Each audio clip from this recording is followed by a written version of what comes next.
chiquillos. Tengo un pequeño problema personal que me va a hacer terminar un poco antes de la clase. Bueno, pasadito a las 9 para que no se asusten, pero que vamos a recuperar el ratito que vamos a perder. No se preocupen ustedes, por eso yo me hago cargo.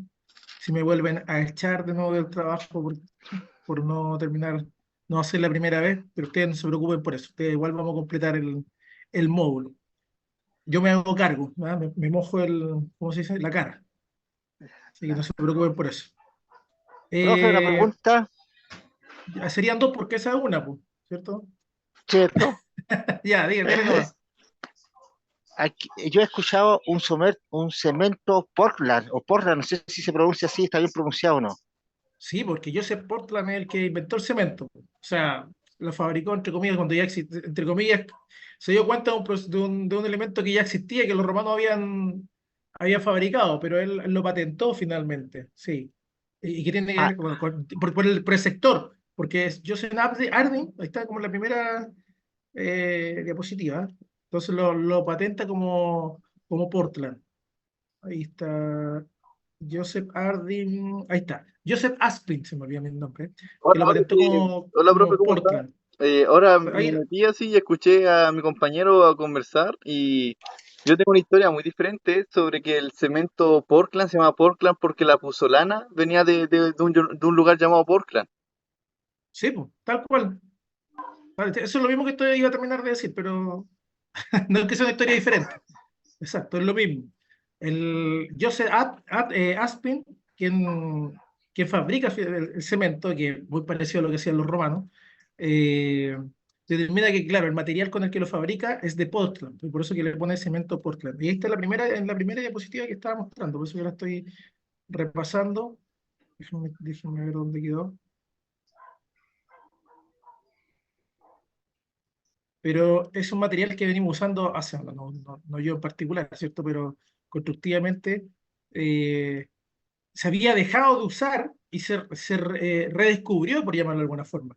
Y en este redescubrimiento, donde Joseph Aspin finalmente lo vuelve a patentar, y debido al lugar de locación no sé si es de la puzzolana como tal, al parecer sí, al parecer es de la puzzolana o de la caliza.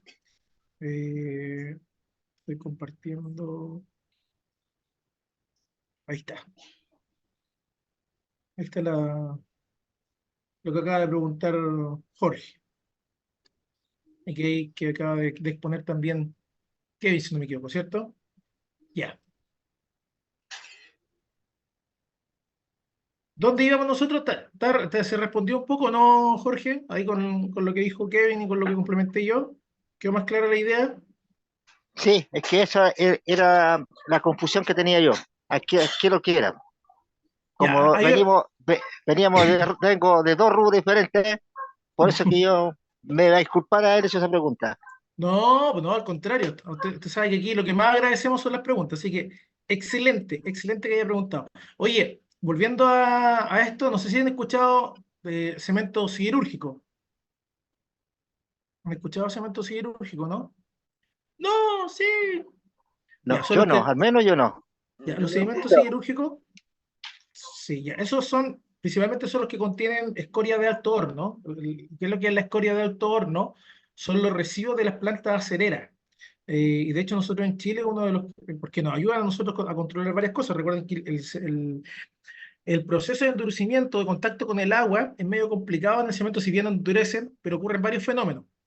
Y dentro de esos fenómenos y otros ataques externos que tienen los hormigones, que no son tan visibles para nosotros porque son químicos, son a nivel molecular, ¿cierto? Intercambio de electrones, de átomos, es que eh, estos materiales, como por ejemplo la escoria de alto horno, repito, son residuos de las plantas acereras donde se fabrica el acero. El acero, recordemos que es hierro con carbono, donde se va quitando y poniendo otros minerales hasta que alcanza a ser un,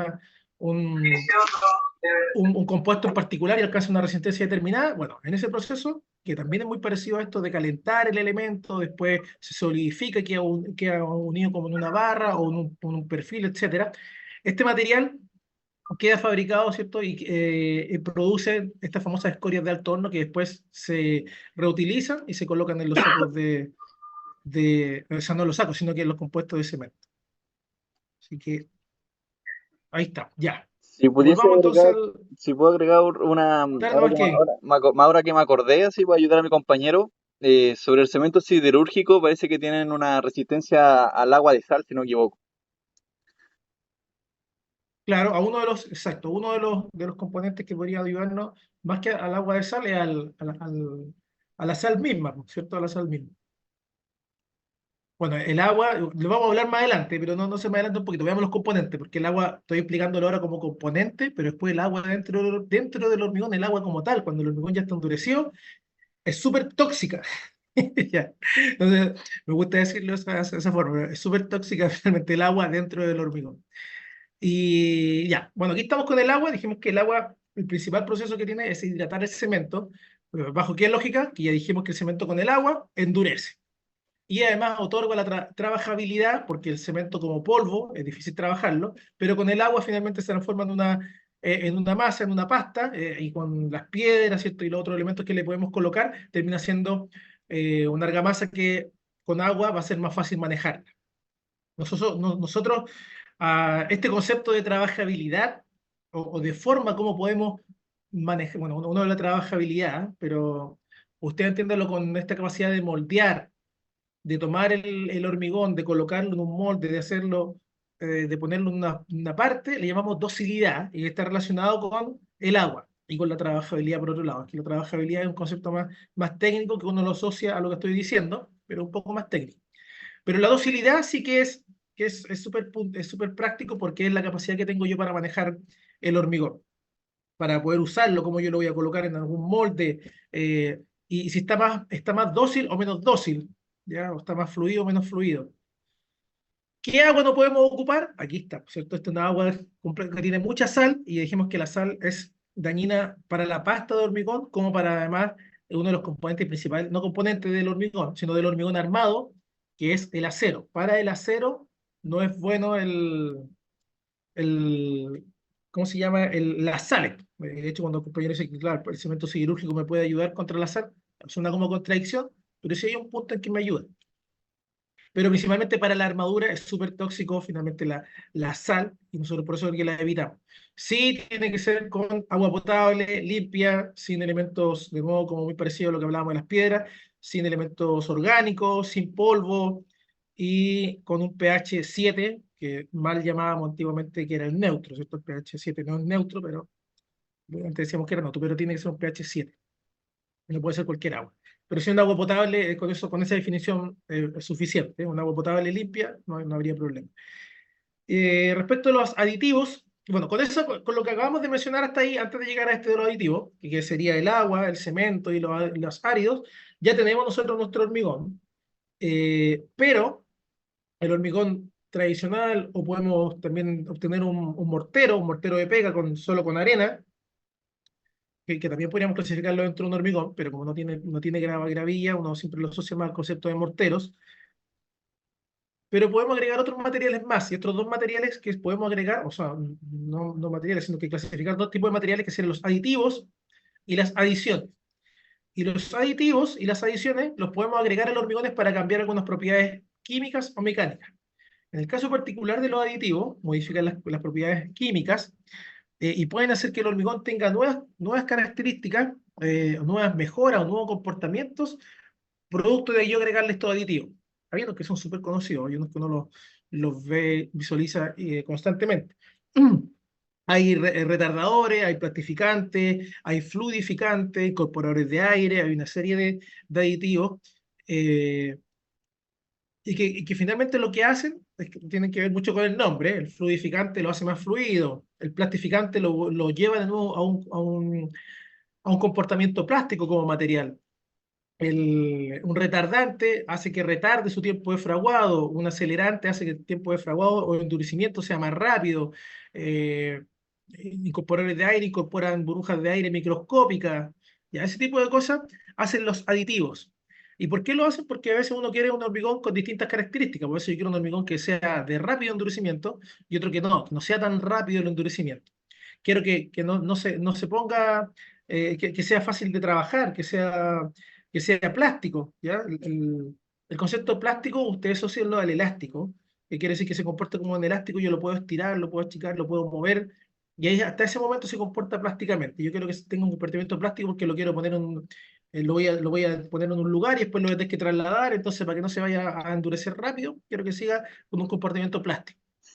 Ya. Eh, y uno de los más conocidos también es el fluidificante que se usa o un super plastificante, cuando tiene mucho tiempo dentro del camión. ¿Y qué pasa si el hormigón tiene mucho tiempo dentro de un camión? ¿Qué es lo que podría ocurrir? ¿Qué sería lo más terrible que nos podría ocurrir con una mezcla de hormigón dentro de un camión? Que se seque. Bueno, ya, pero el concepto no es que se seque, que endurezca es el concepto. Recuerda que secar no es lo mismo que endurecer. Y de hecho, si se seca, no endurece tan correctamente. Pero lo entendemos todo porque así yo creo que lo entendemos. Pero quiero que cambie esa lógica, pero bien que bien, porque así lo entendemos todo. Claro, que el hormigón finalmente endurezca dentro del camión y no lo podamos sacar, pues, y después hay que romper el huevo, ¿cierto? Hay que empezar a picar, y hay varias técnicas que no son las recomendables, porque lo normal es que lo saquemos en estado fresco y salga mediante el giro del camión, del huevo, del mixer. Y, y en este caso, cuando yo veo que es posible que se empiece a endurecer, entonces lo que hago, bueno, le pido al mixero que le agregue un fluidificante siempre y cuando lo tenga, lo más probable es que sí, o esté pactado en el contrato de si yo puedo agregar un aditivo o no, porque además vale en plata. Agregue el aditivo y pueda yo tener un poco de tiempo extra para poder sacar el camión, la mezcla del camión. O se ponga más corredor, ¿cierto? En vez de agregarle agua, porque hace un rato dijimos que agregarle agua podía hacer que perdiera la resistencia, pero yo no quiero que pierda la resistencia. Entonces le agrego este fluidificante, se pone de nuevo fluido el hormigón y es más fácil trabajarlo, colocarlo en el moldaje o bajarlo, ¿cierto?, del camión. Y bajo esa lógica, entonces yo le agrego este fluidificante. ¿Y qué es lo más llamativo de esto? Que no sé si tienen como referencia, pero para que no hable solo Kevin, porque Kevin seguro que lo sabe, pero ¿cuántos litros tiene un camión mixer de hormigón, de mezcla? ¿Cuántos litros creen ustedes que tiene? Es muy probable que Kevin lo sepa, así que le voy a pedir que no diga nada, pero los otros compañeros si pueden participar. ¿Cuántos se imaginan ustedes?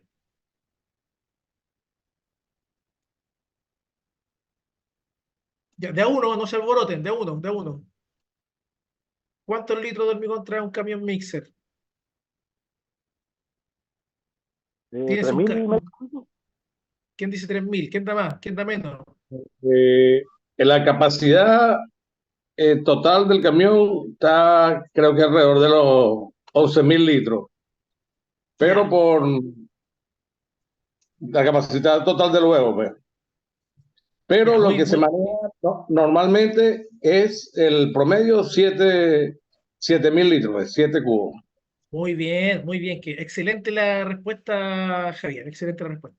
Tal como dice Javier, bueno, hay camiones más chicos y camiones más grandes, eso es lo primero, y hay camiones de más de 10 cubos, que serían los 11.000 litros, como los pone muy bien Javier, que no se ven mucho en ciudad, porque la principal restricción de la ciudad, y por eso es que usamos camiones con 7.000 cubos, es por el peso del camión, que puede generar daño a la vía. Entonces, por normativa no se permite, ¿cierto?, un camión que tenga más de 7.000 litros de hormigón, que equivalen los 7.000 litros alrededor de 15 toneladas, ¿cierto?, en el camión. Solo en material, porque no estoy considerando el chasis, ni la carrocería, ni el motor del camión, solamente estoy considerando el material, 15 toneladas. Si no un poco más, pero por ahí va el valor. Como referencia, y por eso que no se usan, y no se usan mucho los camiones de 11.000 litros acá, Javier, pero muy buena la acotación, exacto. Y por lo general, uno pide un camión de 7 cubos, más un pequeño ajuste, ahí nos pasamos un poquito, no respetamos la normativa, pero va alrededor de los 7.000 litros. Ahora, ¿qué es lo llamativo de esto? No sé si ustedes ven el vaso eh, milimetrado que está acá, que que sería quizás el que está lleno, y va a llenar, quizás va a llenar este otro para ver la cantidad, pero con este frasquito se le agregan a los 7.000 litros y hace que funcione radioactivamente el camión completo. Entonces yo disuelvo este pequeño frasquito que puede ser un cuarto quizás de retardante o fluidificante, lo disuelvo en 5 litros de agua, un bidón de agua, lo tiro dentro de los 7.000 litros de hormigón y con eso tengo suficiente para que reaccione con toda la mezcla. si le agrego, bueno, ¿qué es lo complejo de estos aditivos? Es que es evidente que son súper reactivos, ¿cierto? O sea, con una pequeña cantidad yo que transforme los 7.000 litros dentro del camión. Entonces, son súper delicados en cuanto a la cantidad. Si yo me paso un poco en la cantidad del aditivo, es muy probable que después me genere problemas en los hormigones. No tanto de resistencia, pero sí algún tipo de problemas de mancha, pueden cortarse los hormigones, y puede ser que que se demore más en fraguar, a lo mejor coloco igual un acelerante, pero me paso en la medida y tenga problemas de fraguado. Así que son medios complejos, en cambio, en términos de la cantidad que hay que aplicar. Hay que ser súper cuidadoso y de repente hay fallas, que de hecho aquí tengo, ¿cierto?, una fotito de un súper plastificante que se agregó, donde lo que se pasaron fue alrededor de 0,8%. O sea, uno puede decir, bueno, se pasaron el 1% de la cantidad y quedó un hormigón que uno lo pasaba a la mano y se soltaba todo. Ahora, ojo, que esa característica, entre comillas, muchas veces es pasajera, por eso que después se analiza un poco si es que yo tengo que demoler o no. Pero en este caso, el muro, uno iba, pasaba la mano, me refiero al muro que está detrás del andamio, de este andamio de tijera que ya tampoco está fuera de norma, no se ve en la obra. Uno le pasaba la mano y el hormigón solo se empezaba a soltar. Entonces, eh, sin embargo, si hubiese esperado un poco más, es muy probable que sí hubiese quedado resistente, pero como se había desmoldado, desimbrado, todavía estaba sin fraguar. Bueno, esos son los aditivos. También tenemos pigmentos que le cambian los colores, y hay varios, y aquí están los principales tipos que están ¿cierto?, clasificados por la ASTMS, que hace referencia a los aditivos. Reductores de agua, retardadores de fraguado, aceleradores de fraguado, algunas mezclas de estos mismos, reductor de agua y retardador, superplastificante, y otros de reductor de agua y alto efecto. Los reductores de agua son, aquí hay unas marcas, ya unas marcas comerciales, eh, con incorporadores de aire, impermeabilizantes, acelerantes, ¿cierto? Otros que no estaban en el listado anterior. ¿Qué es lo llamativo? Bueno, aparte que son de poca cantidad, es que, bueno, hay unos que son reductores de agua, eso quería tratar un poquito. Cuando nosotros generamos un elemento de hormigón, el hormigón ya dijimos que está compuesto por agua. Y en general en los hormigones, como tienen agua, comienzan a sedimentar, porque como todos los elementos o áridos o minerales que quedan en el agua, que empiezan a bajar producto, ¿cierto?, del peso y el agua empieza a quedar arriba. Y para que no ocurra un poco eso y no se vea como exudación, que es un proceso que llamamos nosotros, es que se agregan reductores de agua y hacen que eso no ocurra tanto. Los incorporadores de aire, ¿cierto?, que son, bueno, los superplastificantes, hacen que el elemento se vuelva a colocar plástico, o sea, manejable, que yo lo pueda mover, por eso se llama superplastificante. Y tenemos, ¿cierto?, los de alto efecto, que serían como más potentes nomás, el retardador, que hace que además se demore más en fraguar, en endurecer, los impermeabilizantes, que hacen que el agua no pase de un lado al otro, y los acelerantes, que hacen que finalmente el hormigón se ponga más rápido, duro. Se fijan, bueno, hay una marca acá, el nombre comercial del proveedor, hay unas que son súper repetidas, y hay una que, por lo menos yo creo que es una de las que más ocupamos en Chile, que es Sika junto con Henkel. Hay que tener claro que Sika es el proveedor. Nosotros, Química, hay varias empresas más de proveedores, pero tenemos una mala práctica en construcción, que eso ustedes lo van a notar cuando entren también, es que a muchos productos le llamamos por el nombre de la marca, más que por el nombre del producto.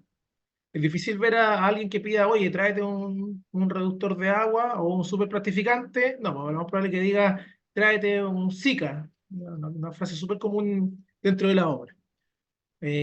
Lo recalco porque no solo le va a pasar con esto de los aditivos, sino con un montón de productos que hay dentro de la construcción y en particular que quiera buscar a bodega. Y después tenemos las famosas adiciones. ¿Qué son las adiciones? A diferencia de los aditivos, que eran estos químicos líquidos que yo voy a agregar a la mezcla, son estos elementos o materiales que yo voy a agregar al hormigón y que van a cambiar sus propiedades, pero no químicas, sino que sus propiedades mecánicas. Y de hecho, una de las propiedades mecánicas que no quiere cambiar del hormigón, pero evidentemente que va a cambiar, porque si yo agrego pelotitas de Plumavit, ¿cierto?, pelas de poliestireno expandido, al hormigón, no va a ser tan resistente, por eso lo tengo súper claro. Pero además va a cambiar otra propiedad que quizás quiero cambiar yo. ¿Cuál sería la propiedad que yo quiero cambiar? Y por eso estoy agregando estas perlas de Plumavit. Ayúdenme, chiquillos. El peso, ¿Cuál el propiedad? peso del El hormigón. peso. Muy bien, el peso. O sea, yo al agregarle estas perlas de Plumavit, claramente voy a disminuir el peso. Pero a la vez, de pasada, ¿cierto? También va a perder resistencia, pues no va a ser tan resistente como si no tuviese esas perlitas de Plumavit. Se ocupa mucho para la sobrelosa, ¿cierto? Yo tengo una sobrelosa con, con losa, bueno, losa radiante, en realidad el concepto completo, ¿cierto? Porque están las tuberías de circuito de agua caliente para poder calentar el sistema y el hormigón que va aquí arriba también es un hormigón liviano, entonces tiene puras perlas de Plumavit.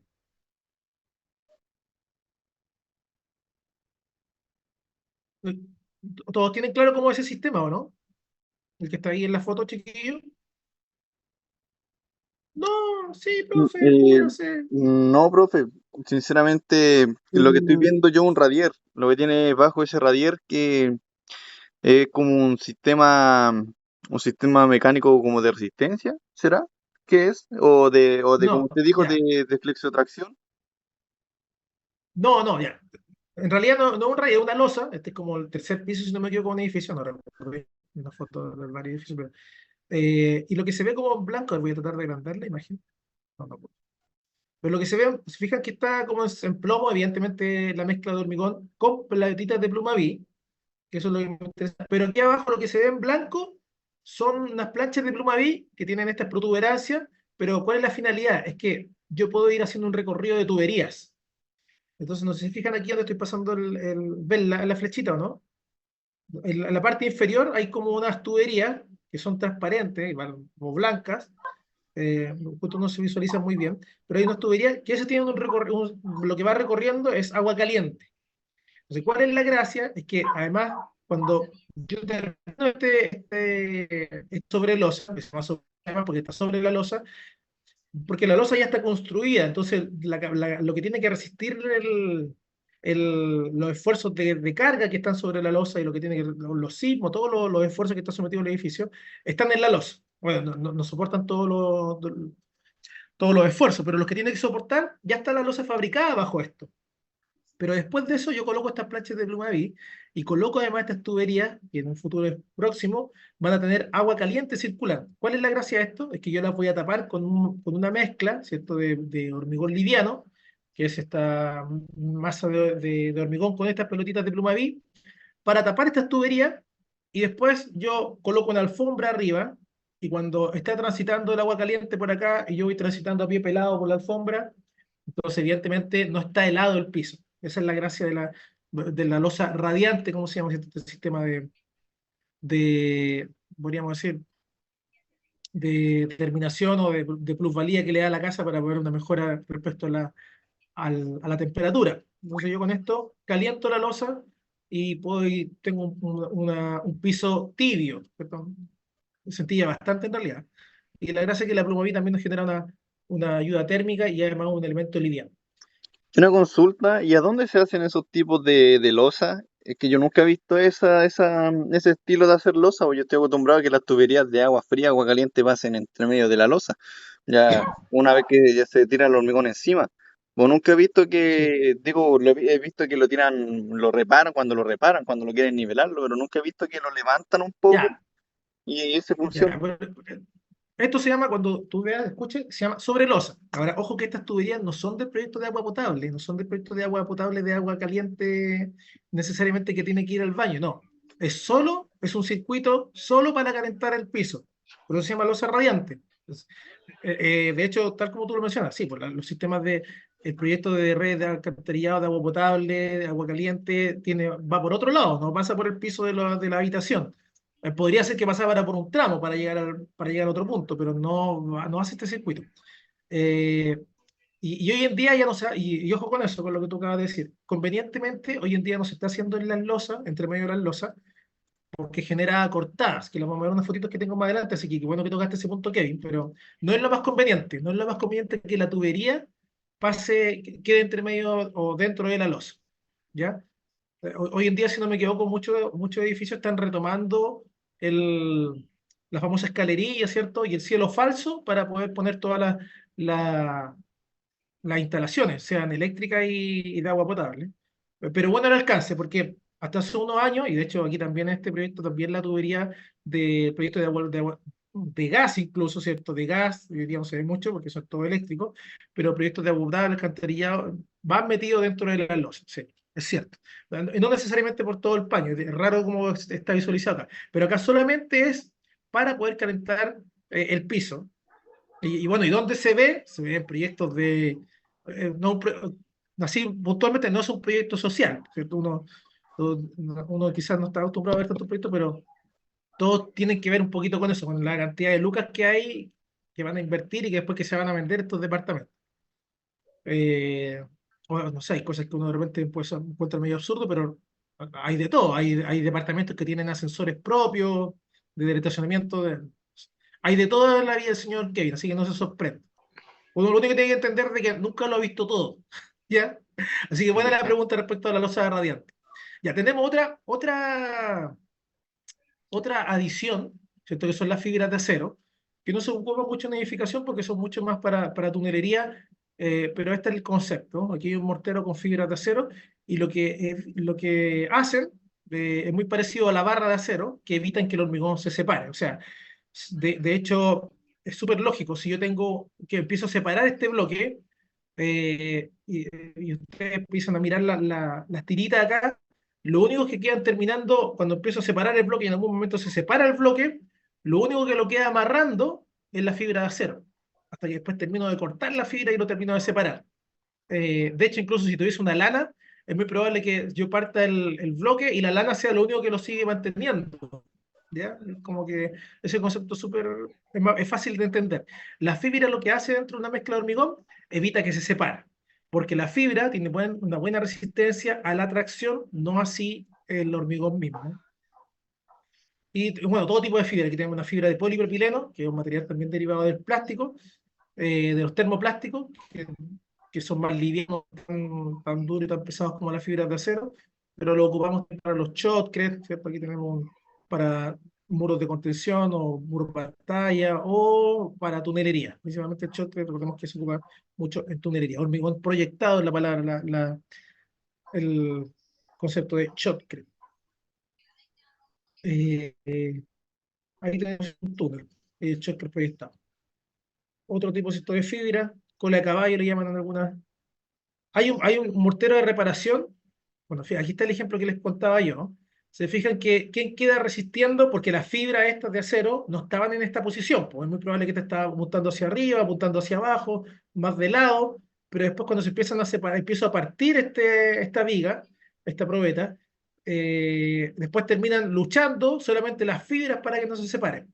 Eso es lo que hace la fibra, trata de mantener unido el elemento. Es lo mismo que ocurre con las mallas de armadura, es el mismo concepto, chiquito. Y le iba a comentar yo, que los morteros de reparación, volviendo a las marcas clásicas, pero de Sika, yo creo que todos lo han escuchado, bueno, los que trabajan en obra, no todos, perdón. Sika Rep, que es una de las marcas más conocidas porque es un hormigón de alta resistencia, se ocupa mucho para reparaciones de hormigones, trae una pelucita que son estas mismas fibras. ¿Ya? Son estas mismas fibras que lo que hacen que ayuda a que el hormigón tenga una mayor resistencia a la tracción.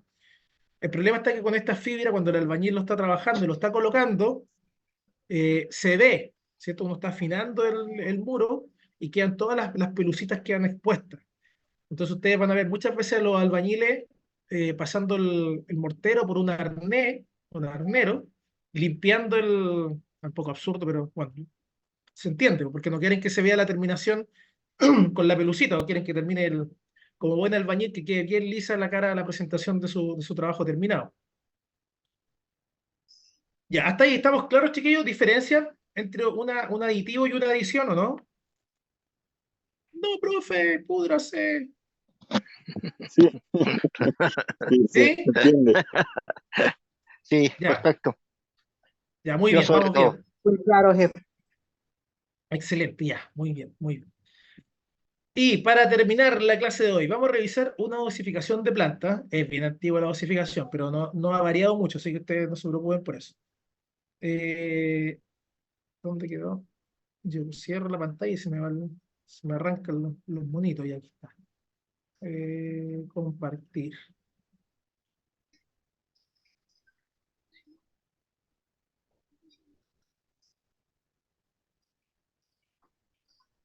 Ya, ahí está. Ya, una dosificación, y para que se hagan una idea, se refiere a la cantidad de cada uno de los materiales para yo poder fabricar el hormigón.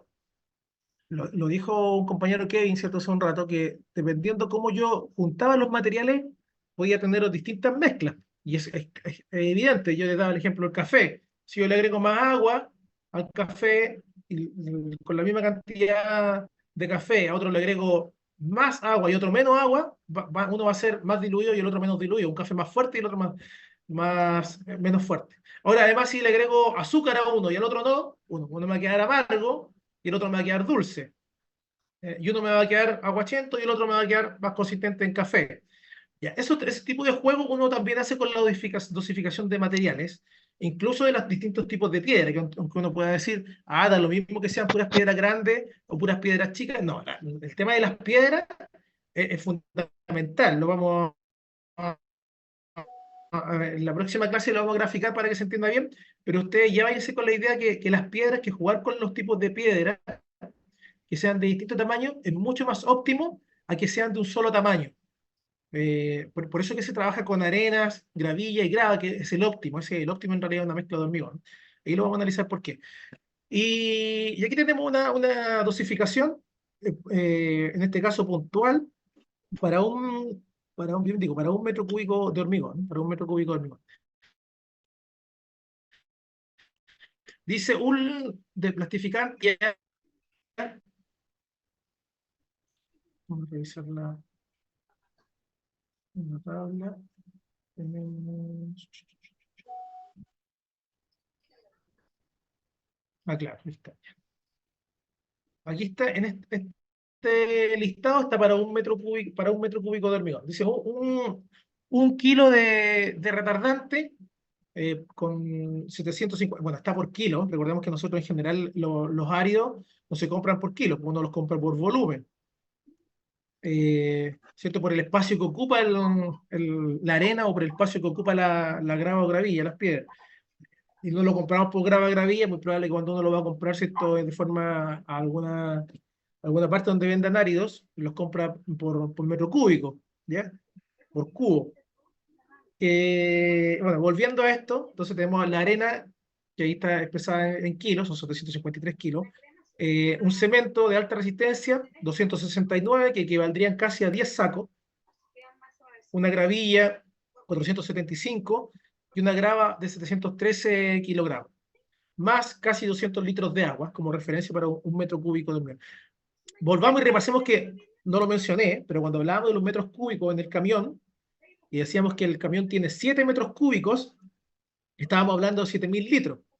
Entonces, cuando yo digo que aquí estamos fabricando un metro cúbico, estamos fabricando 1.000 litros.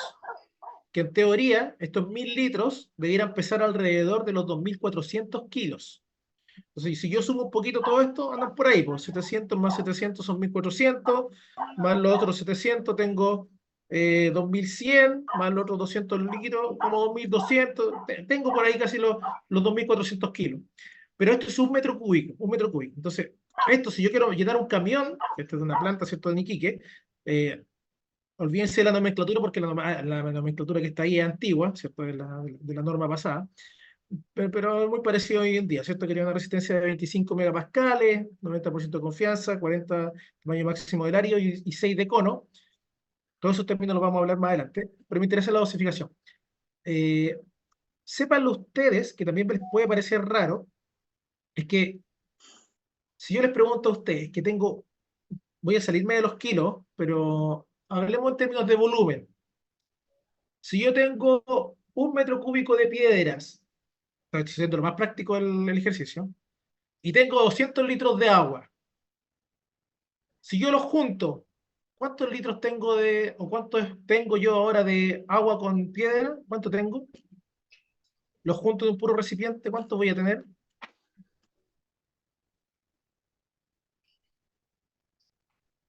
¿Cómo? Ya piensa. 1200, 1.200 kilos o 1,2 metros cúbicos. Ya, este es el ejercicio. Voy a borrar esto que está acá y voy a dibujar. Y después de esto me voy, ¿ya? Porque si no, no voy a poder hacer resolver lo que tengo que resolver. Pero para no dejarlos metidos, vamos a resolverlo al tiro. Tengo dos recipientes, ¿cierto? Donde en uno tengo piedra, piedra chueca del profe, pero ustedes me entienden. Para la próxima clase voy a traer un lápiz, porque estoy haciéndolo con el mouse, así que ustedes entenderán que el dibujo usen harto la imaginación. Estas son piedras, ¿ya? Esas que tienen como formas medias redondeadas son piedras, ¿ya? Y acá tengo agua, ¿ya? ¿Qué voy a hacer yo? Voy a tomar esta agua y la voy a colocar acá. Aquí tengo, en este de aquí, tengo 1.000 litros o un cubo de áridos. Y acá tengo 200 litros. Ya, yo eché el agua acá. ¿Qué ocurrió? ¿Qué ocurrió con el agua? Le vamos a pintar azul el agua. ¿Qué ocurrió con el agua? El agua Ahora, Solamente es para la hidratación, pero solamente lo hidrató, nada más. claro, es tan poca que además lo va a hidratar, ¿no? Pero supongamos que quedó acumulado aquí abajito igual, ya. Pasó entre medio y quedó acumulado aquí. El recipiente, hasta aquí marcaba 1.000 litros. Ahí eran los 1.000. Ahí estaba la marquita de los 1.000. ¿Subió? No, no subió nada. Siguen siendo los mismos 1.000 litros. Ya, y este fenómeno hay que entenderlo, porque va a pasar también cuando yo tenga que agregar, y quizás estos 1.000 litros, y podría ser que yo le agrego, ¿cierto? Le agrego arena, ¿cierto? Más chiquitita la arena, y supongamos que tengo unos 300 litros de arena. Voy a tomar esta arena y también la voy a colocar acá. ¿Qué va a ocurrir? La arena se va a empezar a meter en los espacios vacíos y puede ser que termine llenándolo, ¿cierto? Más el agua y suba un poquito más arriba nomás. Pero no va a llegar, suponiendo que esto fuesen 300 litros, no va a llegar a los 1.300. Quizás va a llegar, no sé, con suerte, a los 1.100 litros de mezcla, que ahora no es solo grava, sino que es grava, arena y agua. Voy a tener 1.100 litros de grava, arena y agua. ¿Se entiende la lógica o no? ¿Sí? Ya, ya, y a veces, y esto no siempre, de hecho, los maestros concreteros no siempre lo tenían claro, porque decían, bueno, quiero fabricar 1 metro cúbico de hormigón, yo podría decir, compro medio cubo de piedra, más los 200 litros del agua, y agrego el cemento y tengo ya casi el cubo. No, pues no funciona así. Lamentablemente, cuando uno considera el volumen de un árido, se considera también, se cuentan los espacios vacíos que quedan entre los áridos. Y evidentemente que entre las piedras se genera mucho espacio vacío. Y cuando yo coloque el agua va a pasar por todos los espacios vacíos y la arena muy probable también. Es muy probable que quizás no llegue a los 1.100 y llegue a los 1.000 nomás. Quedamos en los 1.000. Ahora, cuando agregue la otra piedra, la gravilla, quizás ahí va a subir un poco más porque la gravilla difícilmente se va a meter entre medio de los espacios de la grava. Ya, hasta ahí quería llegar y que se fueran con eso en mente, que no se pueden sumar finalmente los volúmenes de los distintos materiales porque va a ocupar, en general, el más fino va a ocupar los espacios del material más grande. Eh, con esa idea quiero cerrar. Creo que aprendimos bastante hoy día, por lo que Sí, capté, correcto. y vamos a finalizar en función de que el profesor quiere. Nos vemos el lunes, eso tengo que aclarar, que nos vamos a ver el lunes. Supongo que estoy grabando, sí, estoy grabando. Después Rodrigo me va a retar porque tengo que terminar a las 10 en este rigor, pero hoy día ha estado medio complicado, así que voy a terminar antes. Espero que no se me enojen, Fátima la veo media enojada. Al resto no los veo, pero ya. No, sino que me quiere dar gripe un poquito. Ah, ya. Bueno, vamos a... Si quiere, no se preocupe, ya. Nada, pues chiquillos, voy a despedirme. Nos estaremos viendo entonces el día lunes, porque mañana no hay clases. Recuerden que las clases son de lunes a jueves y nos conectamos en este mismo canal. ¿Les parece, Michael, que te vi por ahí? Gracias por conectarse y poner sus caritas ahí, porque así no me siento tan solo. Jorge, un agrado también Ya nos tenerte vemos. ahí. Kevin Ya nos también, vemos. que participa mucho, me colabora, usted sabe que es mi ayudante en la clase. Y si pueden prender las camaritas por ahí, chiquillos, para despedirse, hacerme con la manito. No me vayan a hacer otro gesto, sí, po, ¿cierto? Hagamos un chao, algo así, ya. Chao, chiquillos. Gracias, Chao, gracias, ok. Un profe. abrazo. Todos. Buen fin de Ya, profe. semana. Igualmente, Vale, un cuídense. buen fin de Igualmente. semana. Gracias, Hasta Sofi. luego, profe. Yo, Mayra, cuídense igual. Estudien eso. Michael, Chao. Reinier, chao. Abrazo y buen fin de semana. Cuídense. Un buen fin Chao, de semana, chicos. compañeros. Cuídense.